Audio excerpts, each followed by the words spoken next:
भगवान श्री कृष्ण ने कहा, हे राजन, यह योगिनी एकादशी का व्रत 88,000 ब्राह्मणों को भोजन कराने के बराबर फल देता है। इसके व्रत से समस्त पाप दूर हो जाते हैं और अंत में स्वर्ग प्राप्त होता है। धर्मराज युधिष्ठिर कहने लगे, हे भगवान, मैंने ज्येष्ठ शुक्ल एकादशी के व्रत का महत्व सुना।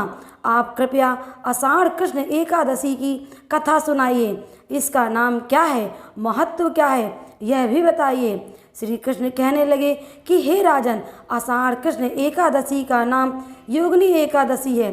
इसके व्रत से समस्त पाप नष्ट हो जाते हैं। यह इस लोक में भोग और परलोक में मुक्ति देने वाली है। यह तीनों लोक में प्रसिद्ध है। मैं तुमसे पुराणों में वर्णन की हुई कथा कहता हूँ, ध्यान पूर्वक सुनो। स्वर्गधाम की अलकापुरी नामक नगरी में कुबेर नाम का एक राजा रहता था। वह शिव भक्त था और प्रतिदिन शिव की पूजा किया करता था।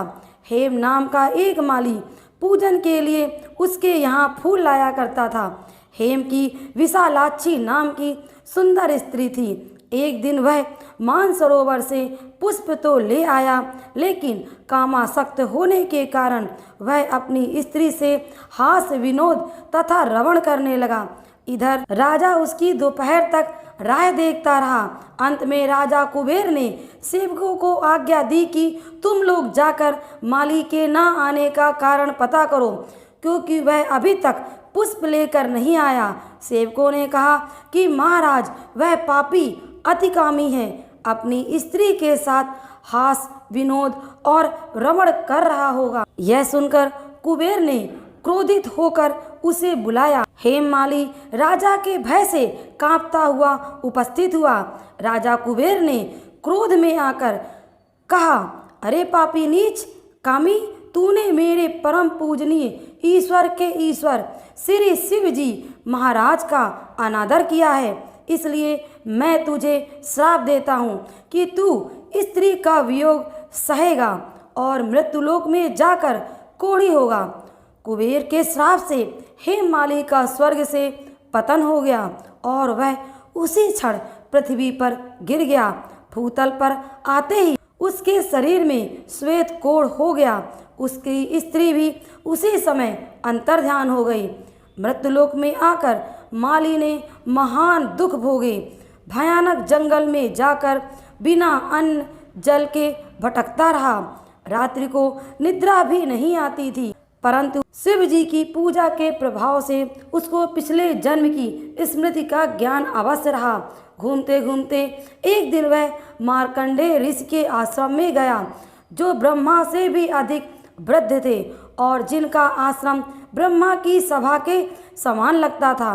हेममाली वहां जाकर उनके पैरों में पड़ गया। उसे देखकर मार्कंडेय ऋषि बोले, तुमने ऐसा कौन सा पाप किया जिसके प्रभाव से यह गलती हो गई। हेममाली ने सारा वृत्तांत कह सुनाया। यह सुनकर ऋषि बोले, निश्चित ही तूने मेरे सम्मुख सत्य वचन कहे हैं, इसलिए तेरे उद्धार के लिए मैं एक व्रत बताता हूँ। यदि तू आषाढ़ मास के कृष्ण पक्ष की योगिनी नामक एकादशी का विधि पूर्वक व्रत करेगा तो तेरे सब पाप नष्ट हो जाएंगे। यह सुनकर हेममाली ने अत्यंत प्रसन्न होकर मुनि को साष्टांग प्रणाम किया। मुनि ने उसे स्नेह के साथ उठाया।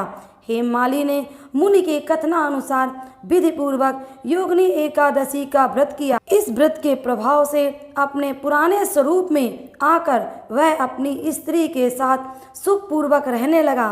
बोली विष्णु भगवान की जय। दोस्तों, यदि वीडियो पसंद आया हो तो प्लीज़ वीडियो को लाइक करें, शेयर करें और सब्सक्राइब करना ना भूलें।